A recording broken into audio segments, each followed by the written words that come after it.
Assalamualaikum warahmatullahi wabarakatuh. Perkenalkan, nama saya Dalovina Yola Inzani Putri, NIM 2152111021 dari Prodi Manajemen Bisnis Syariah. Di sini saya akan menjelaskan perbandingan penulisan referensi menggunakan format APA Style dan MLA Style.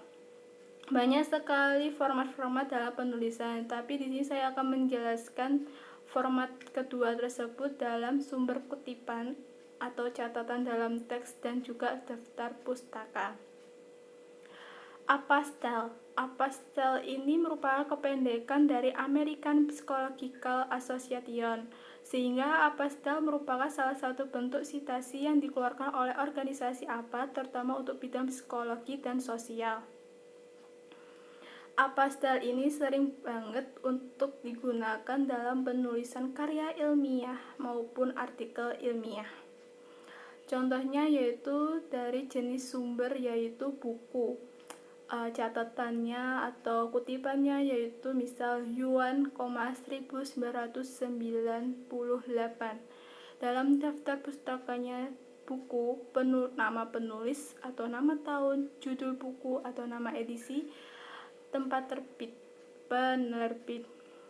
Yang kedua adalah penulisan dalam jenis sumber yaitu skripsi atau karya tulis ilmiah, tesis, disertasi. Daftar pustaka, nama penulis atau tahun, judul tesis atau disertasi atau skripsi, tersedia dari nama database atau nomor rekor. Yang ketiga adalah web. Web ini daftar dalam penulisan daftar pustaka yaitu nama penulis atau nama tahun, judul dokumen online, diakses tanggal yang berapa, dan dari link tersebut atau dari URL. Yang kedua adalah MLA Style. MLA ini merupakan kependekan dari Modern Language Association.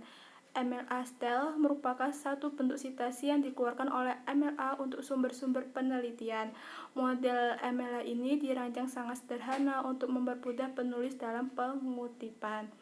Jenis sumbernya itu ada buku. Kutipan atau catatan dalam teks itu nama akhir penulis, halaman atau nomor halaman. Daftar pustakanya dalam buku itu nama akhir penulis, nama depan, judul, tempat terbit, penerbit, tahun terbit. Yang kedua adalah jurnal. Catatannya atau kutipannya itu penulis lain.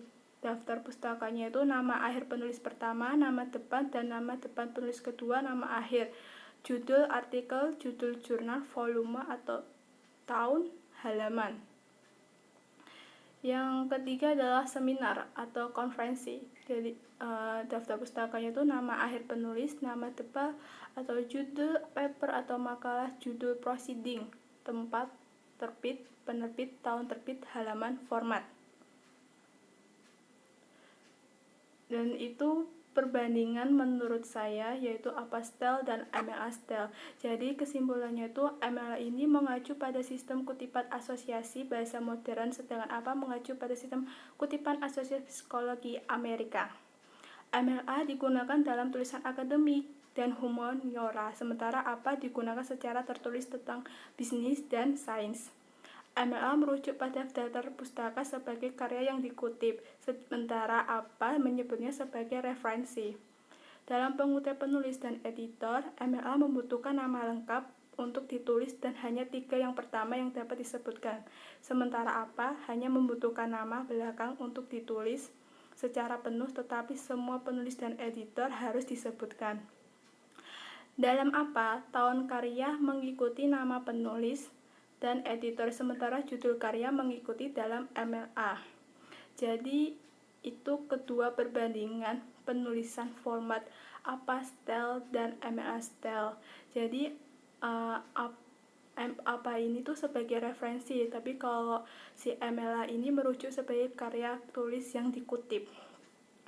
Sedangkan MLA ini kayak mengacu pada tulisan akademik dan humaniora, dan APA ini sebagai bisnis dan sains, biasanya digunakan untuk penulisan psikologi. Sekian dari kami. Apabila ada salah kata maupun kurang mohon dimanfaatkan. Wassalamualaikum.